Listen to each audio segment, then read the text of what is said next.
Salmo número 46. Dice la palabra del Señor: Dios es nuestro amparo y fortaleza, nuestro pronto auxilio en las tribulaciones. Por tanto no temeremos, aunque la tierra sea removida y se traspasen los montes al corazón del mar, aunque bramen y se turben sus olas y tiemblen los montes a causa de su braveza. Del río sus corrientes alegran la ciudad de Dios, el santuario de las moradas del Altísimo. Dios está en medio de ella, no será conmovida. Dios la ayudará al clarear la mañana. Bramaron las naciones, titubearon los reinos. Dio él su voz, se derritió la tierra. Jehová de los ejércitos está con nosotros. Nuestro refugio es el Dios de Jacob. Venid, ved las obras del Señor, que ha puesto asolamientos en la tierra, que hace cesar las guerras hasta los fines de la tierra, que quiebra el arco, corta la lanza y quema los carros en el fuego. Estad quietos y conoced que yo soy Dios. Seré exaltado entre las naciones, enaltecido seré en la tierra. El Señor de los ejércitos está con nosotros. Nuestro refugio es el Dios de Jacob. Padre, gracias por tu palabra. Gracias, Dios, por este nuevo día. Gracias, Dios, porque tu palabra no está presa ni está aislada, porque nadie la puede detener, porque nadie la puede estorbar. Gracias porque has enviado tu palabra a nuestras vidas y tu palabra, Señor, nos hizo vivir, Dios, y alumbró nuestra mente y nuestro corazón y nos trajo a tus caminos. Padre, gracias por tu verdad, gracias por tu palabra. Oramos hoy delante de tu presencia, pidiéndote, Dios, que abras nuestro entendimiento, que abras nuestros oídos, que te podamos escuchar, que te podamos entender, que te podamos comprender, que podamos atesorar tu palabra, que podamos obedecerla, que podamos ponerla por obra, que podamos transmitirla, que podamos compartirla. Señor, nosotros hoy rogamos para que nuestros corazones sean buena tierra, Señor, donde tu palabra santa, gloriosa, es sembrada, Dios, que seamos, Padre Santo, fructíferos delante de ti. Haz tu obra en nuestras vidas, haz tu obra en nuestros corazones, transfórmanos con el poder de tu palabra, Señor, transfórmanos, Señor, haz que nosotros seamos lo que tú quieres que seamos, Dios. En el nombre poderoso de tu Hijo Jesucristo, Señor, te doy gracias por todas las personas que están conectadas. Te doy gracias aún por todos aquellos que aún después de este momento seguirán, escucharán esta palabra, Señor. Gracias porque tu palabra no tiene límite, no tiene freno, Dios del cielo. Gracias, Padre Santo. En el nombre de Jesús, amén. Gloria a Dios. Si nos preguntamos por un momento, ¿qué es lo que nos define como creyentes? Si pudiéramos preguntarnos, ¿qué cosa nos define a nosotros como creyentes? Entonces, estaríamos mirando lo siguiente. En el mundo se determina que las personas valen por lo que saben. De alguna manera, la cultura y de pronto la influencia de una persona está relacionada con lo que la persona sabe, o sea, con el conocimiento. Y de hecho se dice que la educación o la falta de educación y de cultura de un pueblo es lo que determina de pronto su pobreza, su ruina, su falta de desarrollo, ¿cierto? Todo se remite al conocimiento. Nosotros tenemos como cristianos, tenemos como que la misma percepción de esas cosas, porque como cristianos nosotros pensamos que lo que nosotros tenemos de diferente del mundo es que nosotros conocemos la verdad, es que nosotros conocemos al Señor Jesucristo, que nosotros conocemos la Biblia, que nosotros tenemos un conocimiento de la sana doctrina, que conocemos que Jesucristo murió por los pecadores y resucitó al tercer día, que conocemos verdades tan fundamentales como la verdad de la redención, que por la sangre que el Señor Jesucristo derramó en la cruz del Calvario, nuestros pecados fueron limpiados, perdonados. Conocemos verdades como las verdades del nuevo nacimiento, las verdades de la reconciliación, las verdades del perdón de pecado, las verdades de la salvación, y nosotros pensamos que eso es lo que nos hace diferentes del resto del mundo, las verdades que conocemos. Pero Jesús no pensaba así.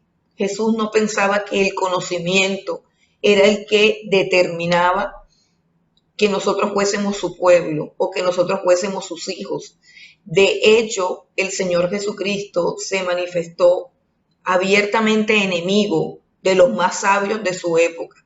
Si hubo personas a las cuales el Señor Jesucristo le habló con dureza, le habló de una manera ofensiva, si hubo personas a las que Jesucristo atacó de una manera directa, de una manera cortante, fuerte, con palabras muy fuertes, generación de víboras, es decir, fue supremamente ofensivo con las personas que más sabían, con los escribas, con los fariseos, con los teólogos, con los intérpretes de la ley de la época. A esas personas fue a las que Jesús más combatió, a las que más atacó, a las que más denunció y a las que condenó, por así decirlo. Así que la diferencia entre los cristianos y el mundo no tiene que ver con lo que sabemos, porque muchas personas saben todas las cosas que nosotros sabemos. De hecho, el mismo diablo sabe todo lo que nosotros sabemos. Aún antes de que los hombres creyeran que Jesucristo era el Hijo de Dios, ya los demonios lo reconocían como el Hijo de Dios, lo temían y huían de él, reconociendo y declarando que él era el Hijo de Dios. Entonces, no es el conocimiento en sí lo que nos hace diferentes. No es el conocimiento en sí de las cosas de Dios lo que determina que nosotros somos el pueblo de Dios o que nosotros somos verdaderos creyentes. No es el conocimiento de lo que Cristo hizo en la cruz del Calvario. No es el conocimiento en sí. Muchos lo conocen.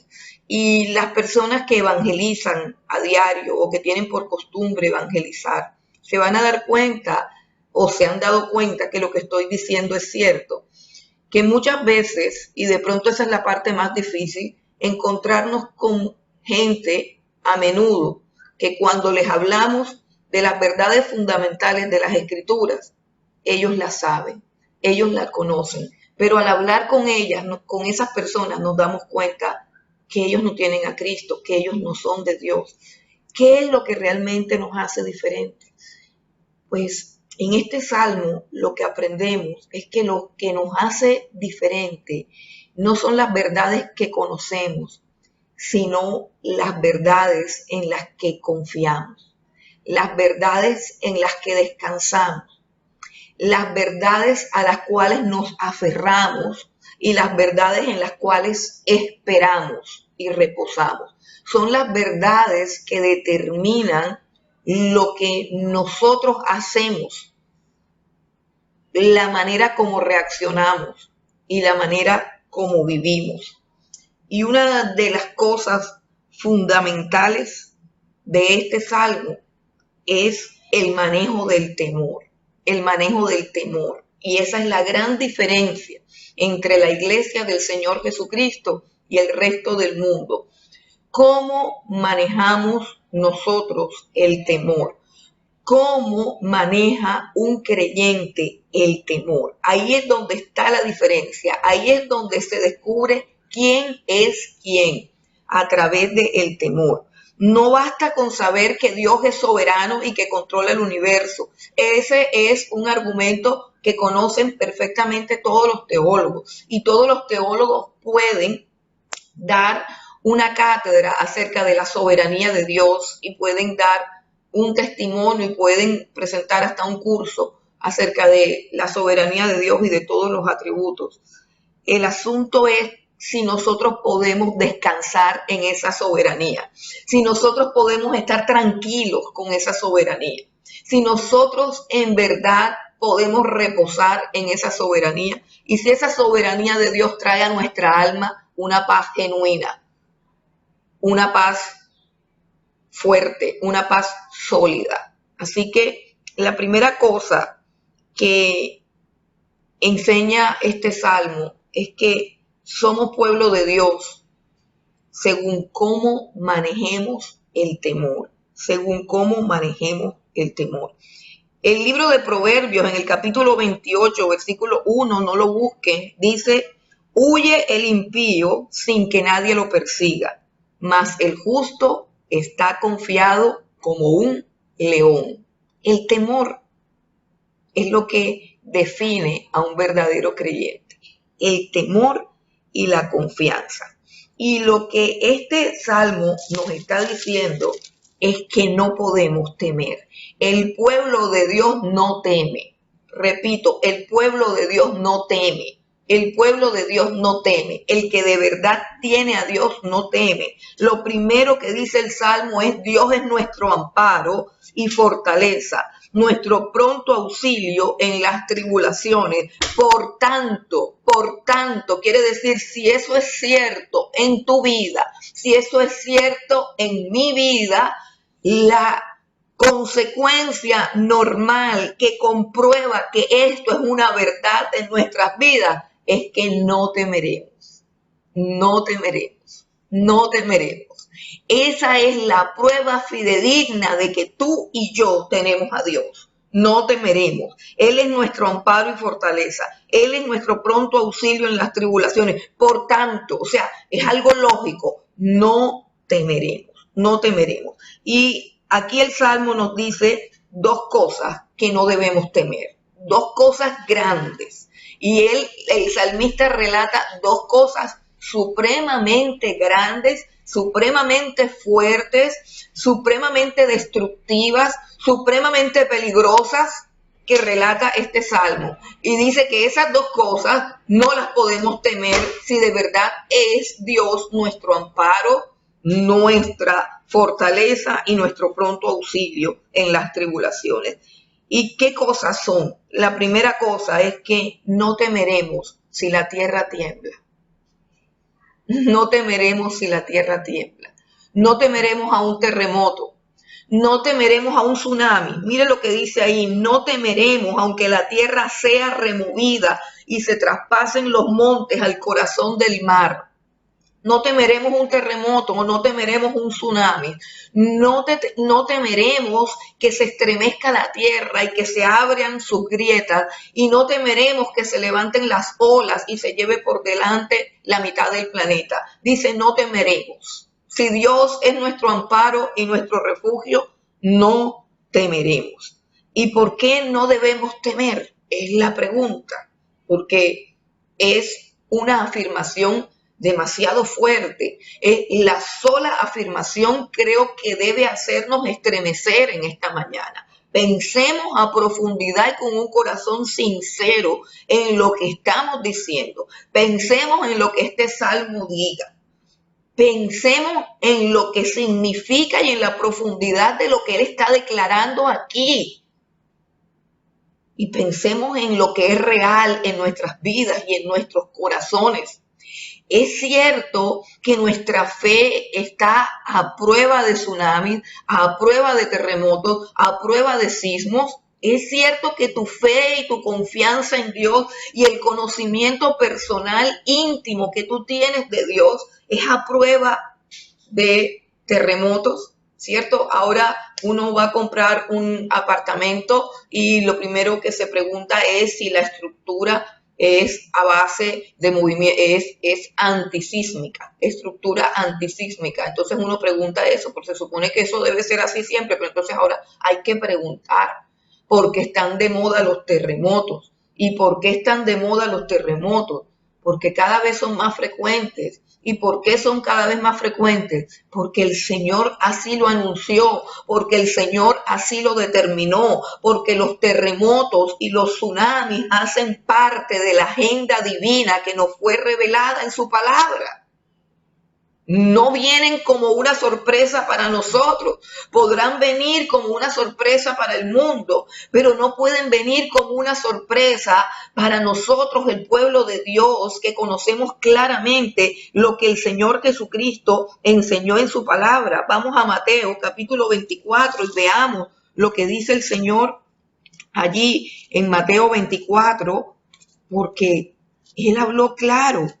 Y tenemos que examinar si es que creemos o no creemos a las Escrituras, si es que creemos o no creemos al Señor.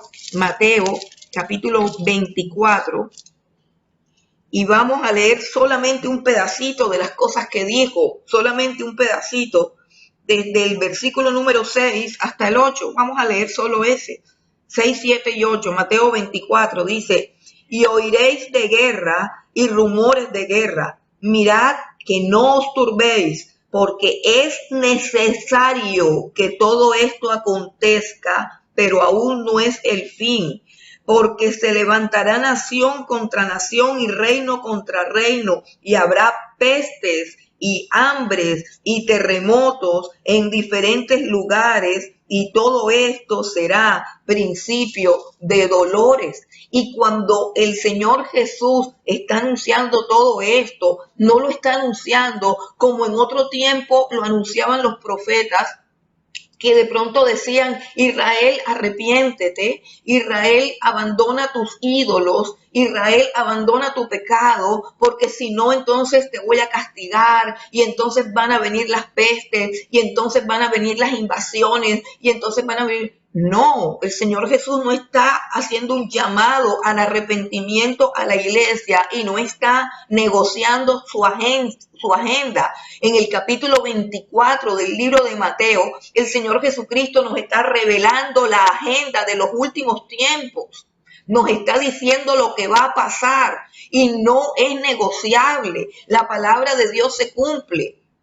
La Biblia dice, por ejemplo, que cuando el Señor Jesús iba al templo de Jerusalén, a la última Pascua, antes de ser sacrificado, tomó un burrito, y Mateo dice que él subió a un burrito para que se cumpliese las escrituras que dice que Israel vería venir a su Mesías montado en un asno. Y todo se tiene que cumplir, hasta el pequeño e insignificante detalle de que entrara en un burrito se tenía que cumplir. La agenda de Dios, nos guste o no nos guste, es la que está escrita ahí. Fue el Señor Jesucristo el que escribió el capítulo 24 de Mateo. Fue el Señor Jesucristo el que le ordenó a Daniel escribir todas sus profecías. Fue el Señor Jesucristo el que le ordenó a Juan escribir el Apocalipsis. Y no son hechos que pueden ser negociados. No tiene que ver con el comportamiento de la iglesia, ni pueden cambiar porque nosotros intercedamos o no intercedamos. Lo que el Señor Jesucristo hizo fue revelarnos su plan, mostrarnos su agenda y decirnos: no se turben, porque es necesario que todo esto acontezca, de tal manera que mi estabilidad emocional, física y mental no puede estar ligada a la estabilidad de la tierra. No puede estar ligada a la firmeza de la tierra. ¿Sabe que yo aprendí esto hace ya mucho rato? Y una de las cosas por las que yo le doy gracias a Dios cada día es porque la tierra está firme debajo de nuestros pies. Y recuerdo que hubo un muchacho que aprendió a orar así, casi que de memoria, porque él decía la misma cosa, pero no entendían que es que cada día que esta tierra está firme debajo de nuestros pies, tenemos que darle gracias a Dios, porque no siempre va a ser así. Está escrito en su palabra que esta tierra se va a estremecer, que esta tierra se va a mover. Los terremotos y los tsunamis fueron profetizados por el Señor Jesucristo, hacen parte de su agenda, hacen parte de los acontecimientos previos a su venida, de tal manera que cada acontecimiento de esto es un anuncio, es una trompeta que suena diciéndonos, ya se acerca el Señor, ya se acerca nuestro Rey, ya se acerca el reino de los cielos, va a descender a la tierra. Y nosotros tenemos que tener nuestra confianza puesta en Él y no en la estabilidad de la tierra. No podemos ser personas pusilánimes, no podemos ser personas asustadizas, tenemos que ser personas firmes y tenemos que sentarnos como creyentes a examinar en quién hemos creído y en qué hemos creído y cuál es la base y el fundamento de nuestra paz y de nuestra fortaleza. Por eso el salmista dice, Dios es nuestro amparo y nuestra fortaleza y nuestro pronto auxilio en las tribulaciones. Y eso no es algo que va a ser, sino que debe ser ahora. Él es la roca inconmovible de los siglos, donde descansa mi hoy y mi mañana, donde descansa mi futuro, donde descansan mis sueños, donde descansa mi paz, mi gozo, mi seguridad es Él. Mi seguridad no es este planeta, porque hay una sentencia sobre esta tierra y sobre este planeta y yo no puedo depositar mi confianza ni en el clima, ni en el mar, ni en la tierra, ni en nada, porque esto no va a ser así siempre. Nos hemos sentado a pensar en lo que dice el Señor. Nos hemos sentado a reflexionar seriamente en que los tsunamis y los terremotos son una realidad y son parte de la agenda del Señor Jesucristo. Y que en eso se manifestará la diferencia entre el mundo y su iglesia. Su iglesia no temerá. Su iglesia no temerá. La segunda cosa que no podemos temer, iglesia, está en el versículo 6. Es otras cosas temibles, otra cosa terrible, otra cosa espantosa, y es la guerra entre las naciones. No sé cuántos de ustedes han leído acerca de la Segunda Guerra Mundial. Yo sé mucho acerca de la Segunda Guerra Mundial porque mi papá era un historiador. Mi papá sabía demasiado, se sabía esa guerra de memoria. Y hoy en día extraño tanto no poder tenerlo porque él era una persona muy ilustrada en cuanto a la historia y en cuanto a estas cosas. Y preguntarle a él cualquier cosa, qué pasó en 1947, qué pasó en 1943, cómo Napoleón invadió Francia, o sea, cualquier cosa que tú le preguntaras, él se sentaba a contártela como si él hubiese estado allí viviéndola con una claridad, con una luminosidad que contaba las cosas. Y de repente en esa época nosotros somos muy inmaduros para valorar todo lo que nuestros padres saben y todo lo que nuestros padres son. No lo valoré a su tiempo. Hoy quisiera que estuviera a mi lado para no tener que meterme en internet ni en Google para buscar cosas que normalmente no sé y debería saber.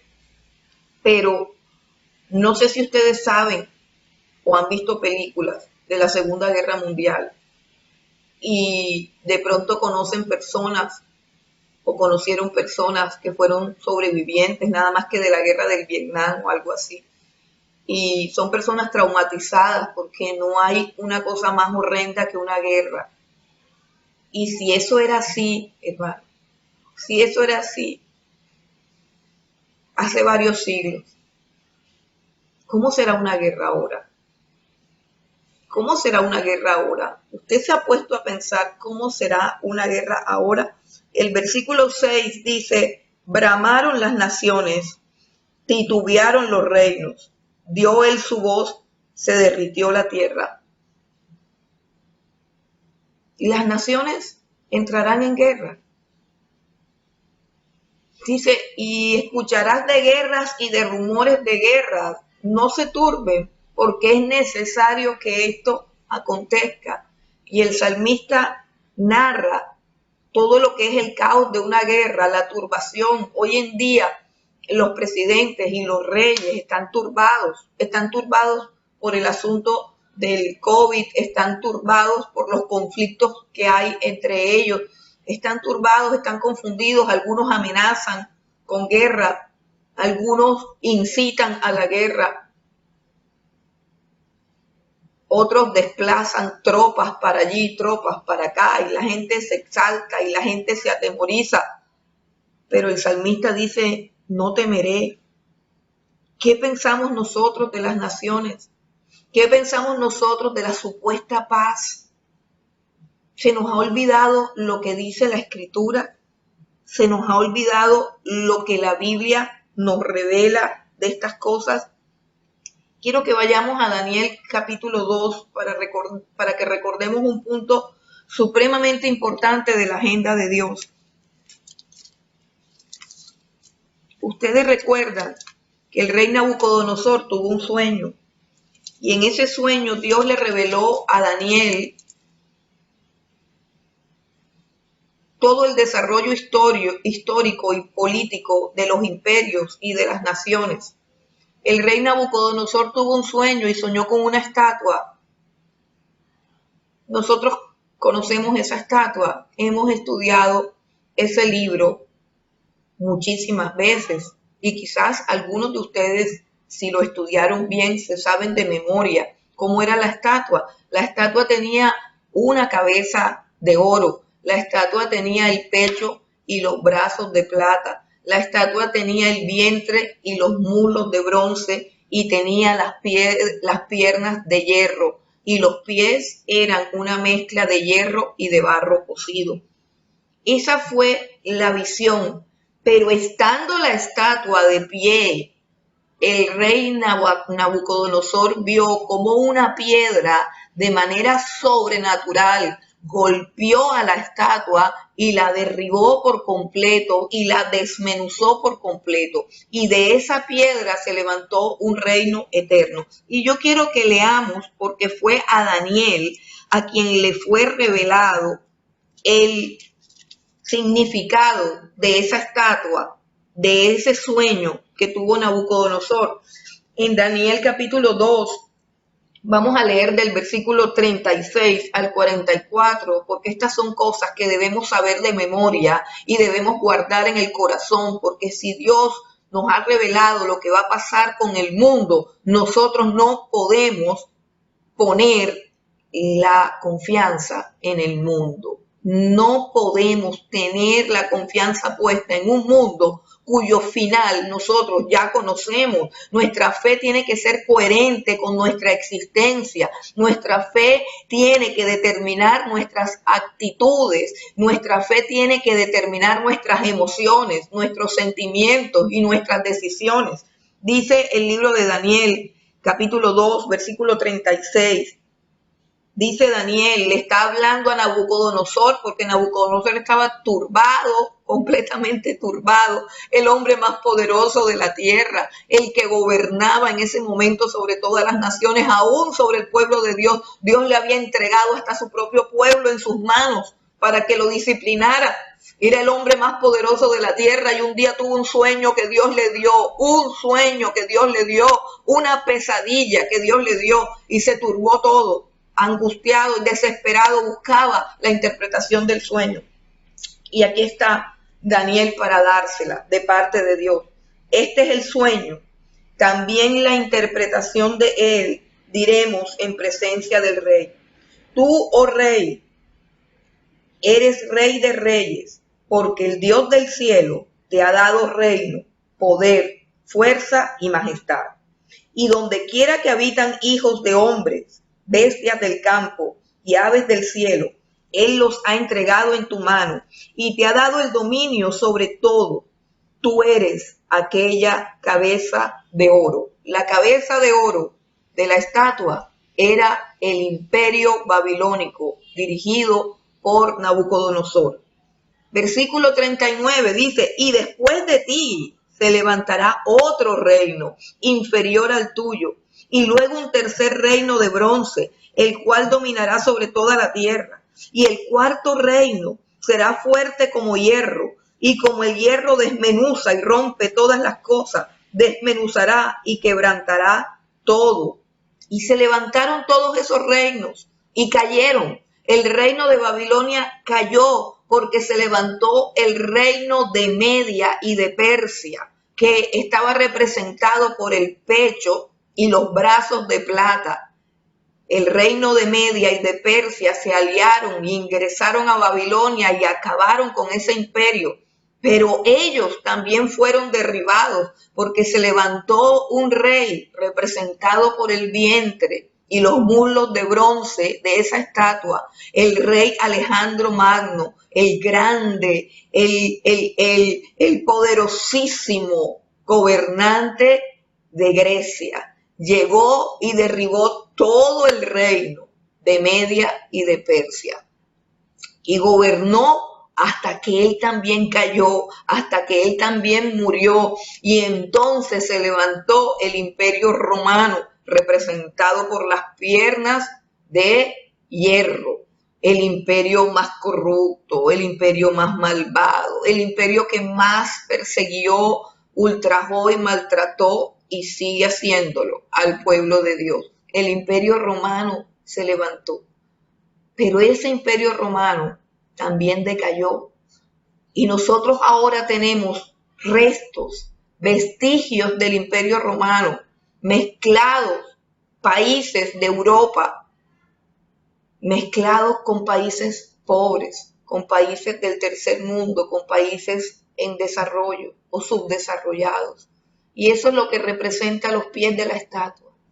Los pies de una estatua que pronto va a ser derribada.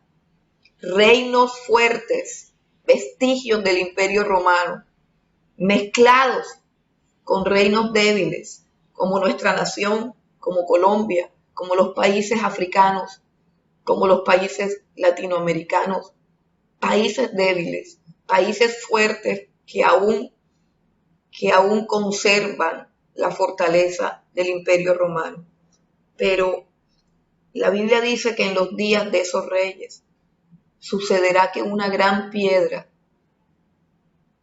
no cortada con mano, se refiere que enviada por Dios. Esa piedra es nuestro Señor Jesucristo. Esa piedra vendrá y derribará todos los reinos. Hermanos, y aún antes de que llegue el reino de Jesús, se estremecerá la tierra. Te pregunto nuevamente, ¿vale la pena que tu confianza esté puesta en la firmeza de la tierra? ¿Vale la pena que tu confianza esté puesta en las cosas de este mundo? Por eso el salmista escribió lo que escribió. Aunque tiemble la tierra, aunque bramen las aguas, no temeremos, porque nuestra ayuda es el Dios de Israel, no la tierra. Que tu refugio no esté aquí en la tierra, que tu refugio no esté en la solidez de este mundo aparente, que tu refugio sea de verdad el Dios de los ejércitos. No temas cuando hayan rumores de guerra y tampoco temas cuando se desate la guerra, porque ¿qué dice abajo el Salmo 46? En el versículo 9, 8 y 9 dice: venid, ved las obras del Señor, que ha puesto asolamientos en la tierra. Él mismo hace eso, que hace cesar las guerras hasta los fines de la tierra, que quiebra el arco, corta la lanza y quema los carros en el fuego. La guerra y la paz la controla Dios. La guerra y la paz la controla Dios. Y la guerra entre las naciones es un acontecimiento que es parte de su agenda. Tu confianza no puede estar en la paz que ofrecen los falsos gobernantes de la tierra, porque no hay paz para la tierra, no hay paz para las naciones. Nos engañaron nos engañaron ofreciendo una paz. Y no nos engañaron porque solamente ellos querían engañarnos. Nos engañaron porque no hay paz. Sin el Señor Jesucristo no hay paz para ninguna nación, para ningún pueblo, para ninguna tierra. Y en cualquier momento la guerra puede estallar. Y eso no nos tiene por qué asustar, es parte de la agenda. Y Dios revela su agenda precisamente para que no nos asustemos. Ahora, volvamos al Salmo 46. ¿Qué espera Dios de nosotros en estos momentos? En este momento no está pasando nada tan grave, pero estamos en nuestras casas. Estamos aislados porque hay un virus que tiene enloquecido el mundo entero. Y a todas estas realmente ni se sabe ya si realmente hay un virus. En este momento ya ni eso está claro. No se sabe realmente qué es lo que hay, pero sea lo que hay, si se lo inventaron, si se lo imaginaron, si lo crearon, si lo aspiraron, si lo echaron, lo que sí es cierto es que el mundo está en vilo y aún los gobernantes de la tierra están asustados, están confundidos y están turbados. Entonces, ¿qué espera Dios de nosotros en este momento? Pregúntate cómo te sientes. Pregúntate dónde está puesta tu confianza. ¿Qué fue removido?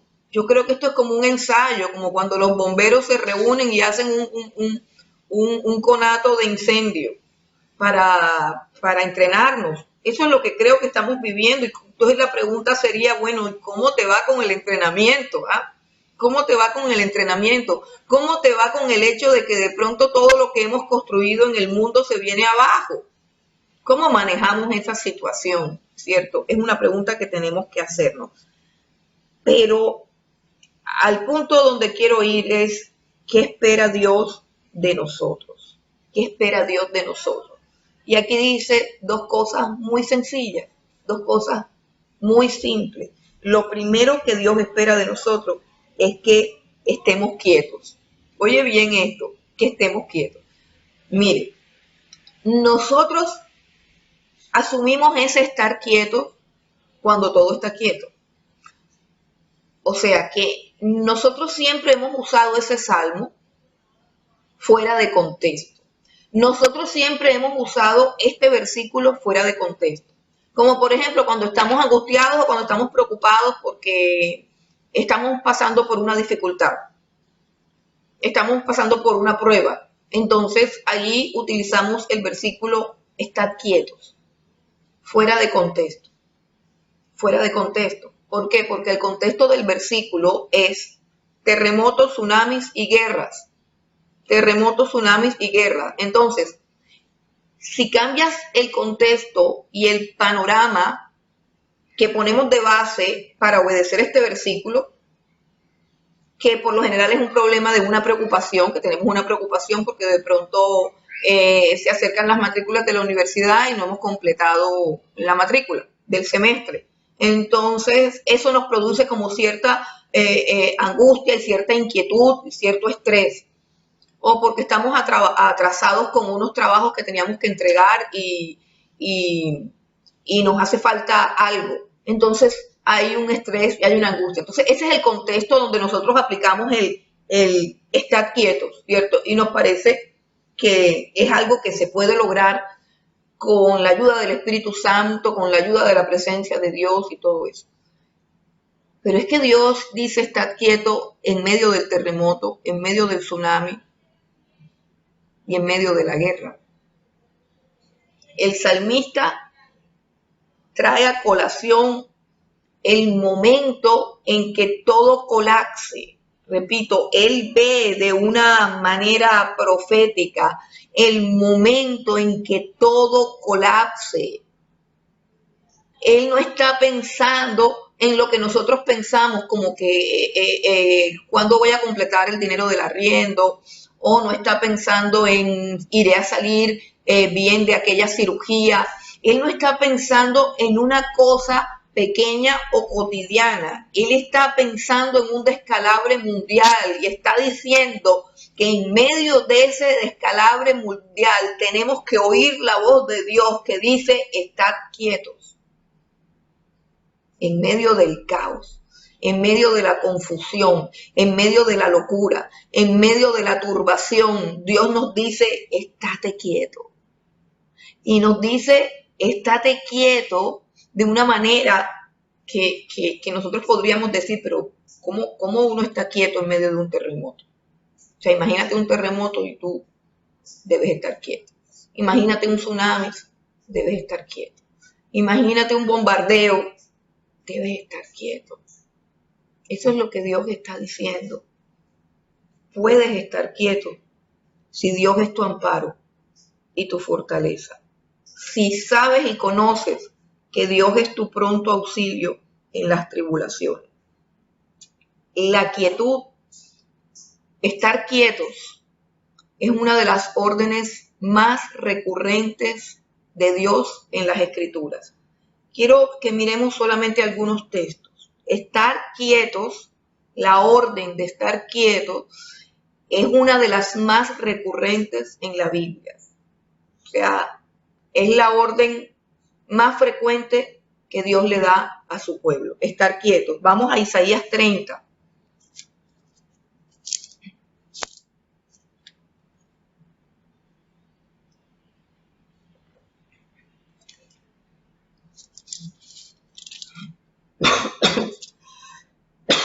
Perdón. Isaías capítulo 30, versículo 15. Mira lo que dice. Dice lo siguiente. Porque así dijo el Señor, el Santo de Israel. En descanso, perdón. Porque así dijo Jehová el Señor, el Santo de Israel. En descanso y en reposo seréis salvos. En quietud y en confianza será vuestra fortaleza, y no quisiste. ¿Se da cuenta que es la misma orden de Dios? Cuando Él está haciendo algo, Él está diciendo, tu salvación viene de quedarte quieto. Tu fortaleza viene de tu quietud. ¿Se está moviendo algo fuerte a tu alrededor? Tu salvación es quedarte quieto. Tu fuerza es la quietud. Vamos a otro texto.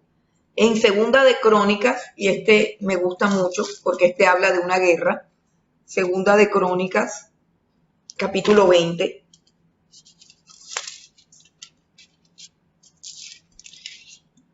Más de 3 naciones se aliaron contra Israel y llegaron a atacar a Israel. En ese tiempo gobernaba a Israel un rey bueno, Josafat, un hombre piadoso, temeroso de Dios.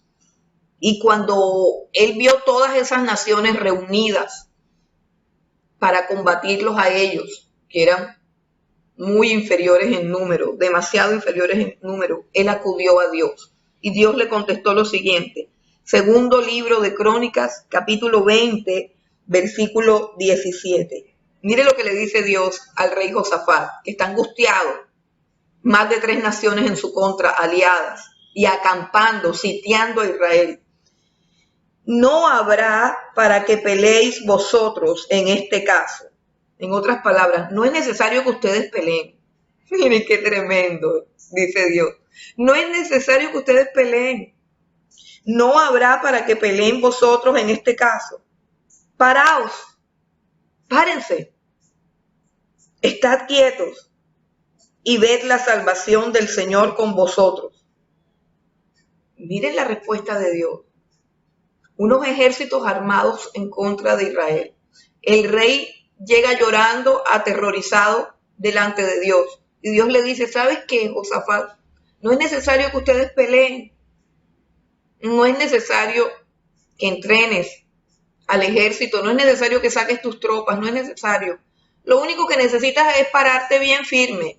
Quedarte quieto y mirar bien.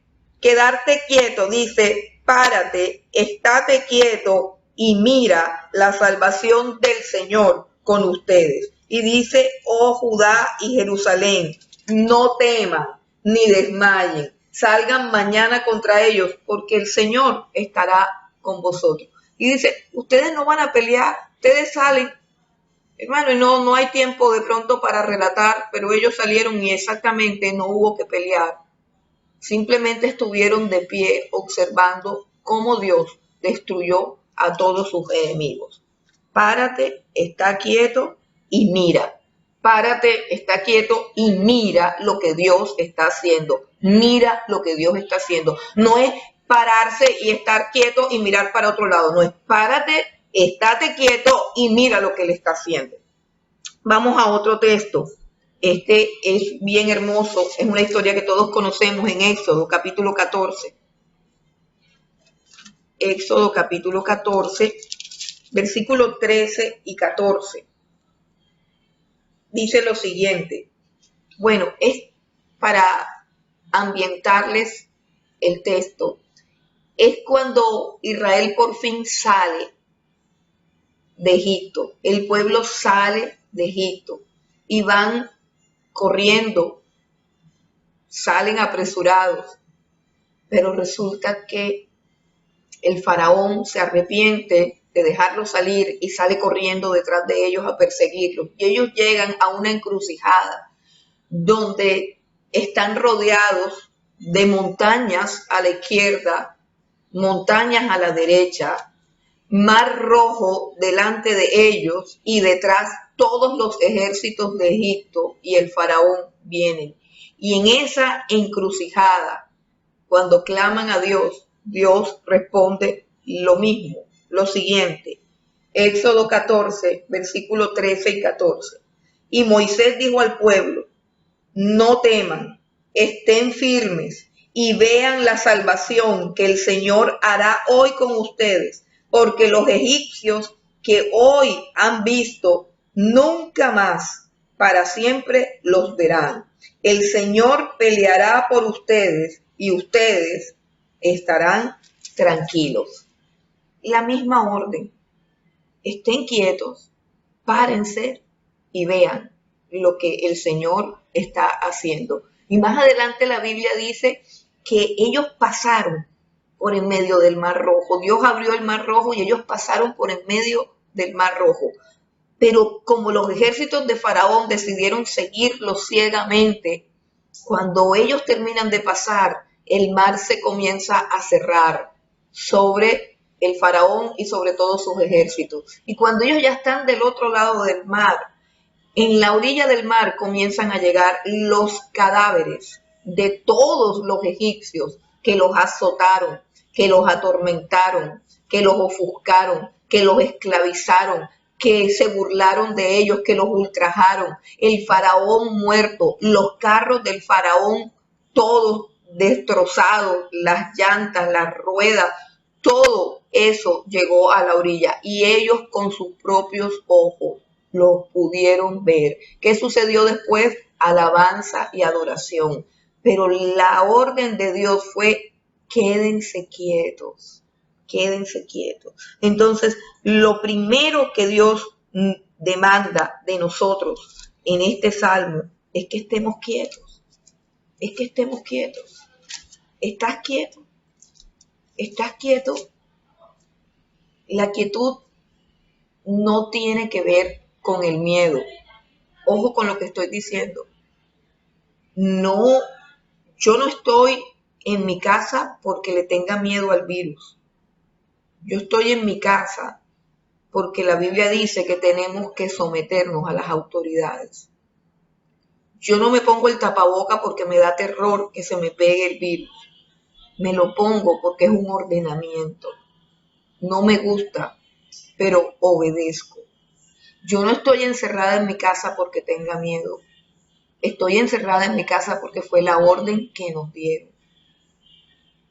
Y yo quiero preguntarte, si tú estás encerrada por miedo, tú estás encerrado por miedo, tú usas el tapaboca porque te da miedo, tú te tapas de arriba a abajo por precaución, por limpieza, por por sentido común o porque tienes miedo.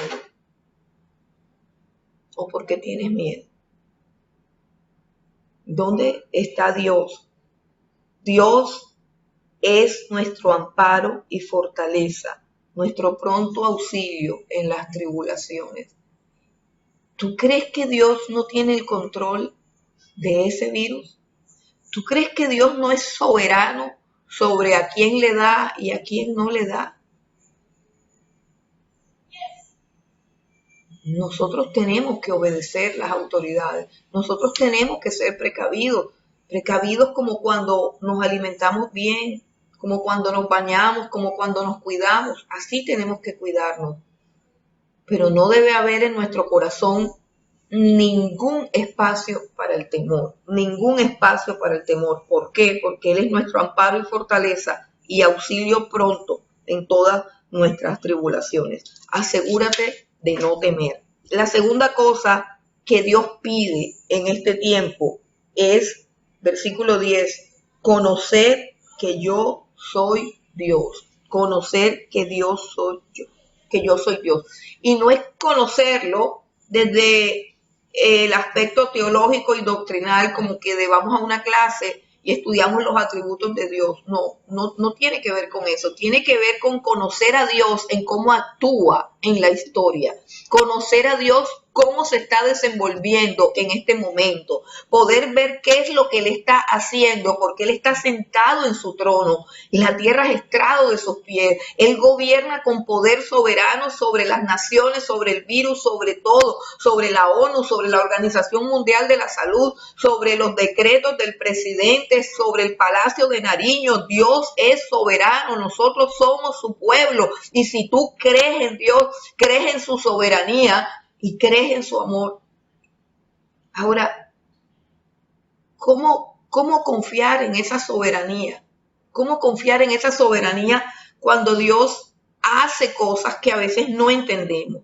Cuando Dios determina cosas que a veces no comprendemos. ¿Cómo poder abrazarme a esa soberanía y descansar en esa soberanía? ¿Sabe cómo?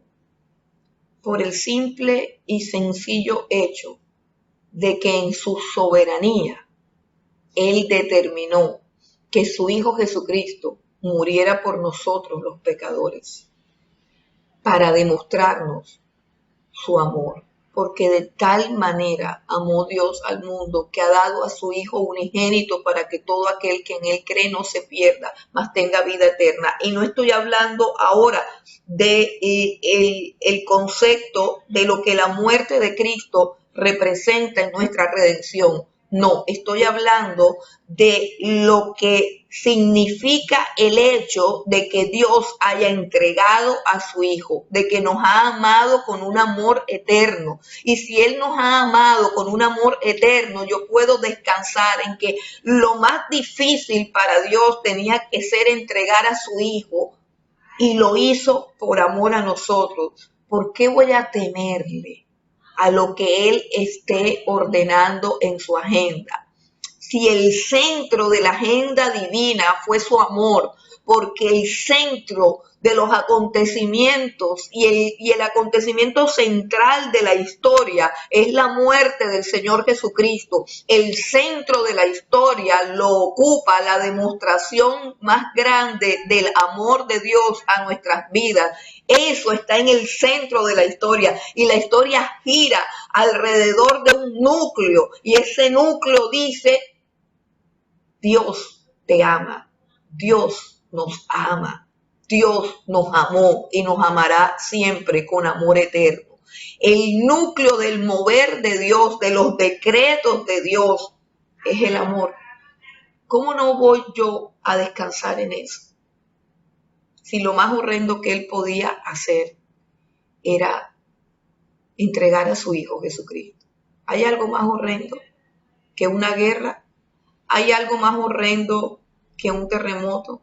¿Hay algo más horrendo que una masacre? ¿Hay algo más horrendo que un asesinato, que una violación? Sí, el Hijo de Dios, el que sanó a los enfermos, el que resucitó a los muertos, el que multiplicó los panes, el único santo, el único justo, el único puro, atravesado por clavos, y toda la humanidad burlándose, y toda la humanidad disfrutando de su muerte. Eso es lo más horrendo. Y eso sucedió por causa de nosotros y por amor. Entonces, el que gobierna la tierra la sabe gobernar bien, y la gobierna con amor, y la gobierna por amor, y la ordena por nuestra salvación. Entonces, Él es nuestro amparo, Él es nuestra fortaleza. Él envió a su Hijo Jesucristo a morir por nosotros. Él en su soberanía lo determinó desde antes de la fundación del mundo, así que yo puedo descansar en Él. Conoce que Él es Dios, conoce que Él es Dios. Dios es el que está actuando. Dios es el que está actuando en la tierra. Dice el versículo 8, venid, ved las obras de Jehová, ha puesto asolamientos en la tierra. Es Él, es Él. Dice el versículo 6, bramaron las naciones, titubearon los reinos, dio Él su voz, se derritió la tierra. Es la voz de Dios, es el orden de Dios. No es el nuevo orden mundial, no. Es el orden de la agenda divina cumpliéndose para que nosotros veamos que su palabra se cumple y que Él es soberano y que Él tiene el control. Por lo tanto, podemos descansar. Nuestro refugio es Dios, el Dios de Israel, el Dios de Abraham, el Dios y Padre de nuestro Señor Jesucristo. Ese es nuestro refugio, ese es nuestro amparo, esa es nuestra fortaleza. ¿Te sientes débil? Él es nuestra fortaleza. ¿Te sientes en peligro? Él es nuestro amparo. ¿Te sientes perseguido? Él es nuestro refugio. Por tanto, no temeremos, dice el salmista, no temeremos. Es Dios quien está produciendo todas estas cosas, hermano. Es Dios el que está haciendo todas estas cosas. Dios está acelerando los tiempos porque ya el Señor Jesucristo está por venir, porque ya la tierra no aguanta tanta maldad. El plan de Dios está claro. Hermano, quiero que vayamos a Hebreos. Hebreos capítulo 12.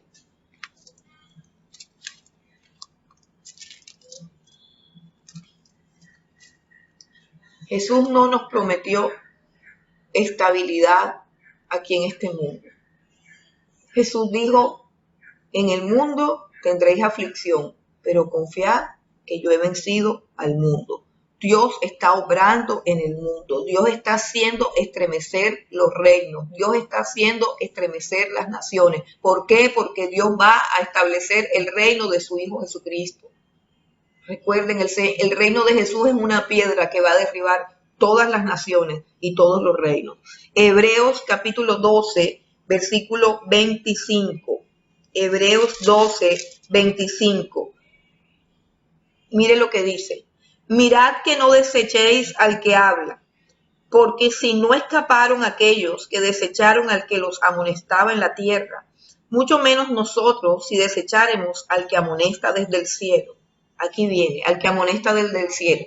La voz del cual conmovió entonces la tierra, pero ahora ha prometido diciendo, aún una vez y conmoveré no solamente la tierra, sino también el cielo. Y esta frase, aún una vez, indica la remoción de las cosas movibles como cosas hechas para que queden las inconmovibles. El versículo 28 dice, así que recibiendo nosotros un reino inconmovible que no es este, no es el de esta tierra. El reino que Dios nos entrega no es este. ¿Recuerdan aquel texto en Lucas donde Jesús dice, no temas, manada pequeña, porque a vuestro Padre le ha placido entregaros el reino de los cielos? Bienaventurados los pobres de espíritu, porque de ellos es el reino de los cielos. De ellos es el reino de los cielos. Pero este reino es el reino movible, es el reino conmovible, es el reino que tiene que desaparecer, hermano. Así que recibiendo nosotros un reino inconmovible, el reino de Cristo, tengamos gratitud. La gratitud es alegre, y la gratitud es valiente, la gratitud no tiene miedo. Dice, tengamos gratitud y mediante ella sirvamos a Dios agradándole con temor y reverencia, porque nuestro Dios es fuego consumidor. Al único que hay que temerle es a Dios. Al único que hay que temerle es a Dios, porque Él es el que hace que se estremezca la tierra, porque Él es el que puede hacer cesar una guerra y porque Él lo que quiere es establecer su reino en medio de nosotros y en medio de esta tierra. Y todo lo demás será removido y todo lo demás será destruido. Volvamos a preguntarnos, ¿quién tiene miedo? Pregúntale a tu corazón si tiene miedo y recuérdale a tu corazón las verdades de este salmo. Dios es nuestro amparo y fortaleza, nuestro pronto auxilio en las tribulaciones. Por tanto, no temeremos, no temeremos. ¿Qué haremos? Dice la Escritura. Nos quedaremos quietos y conoceremos que Dios es el gran Dios en el que hemos creído.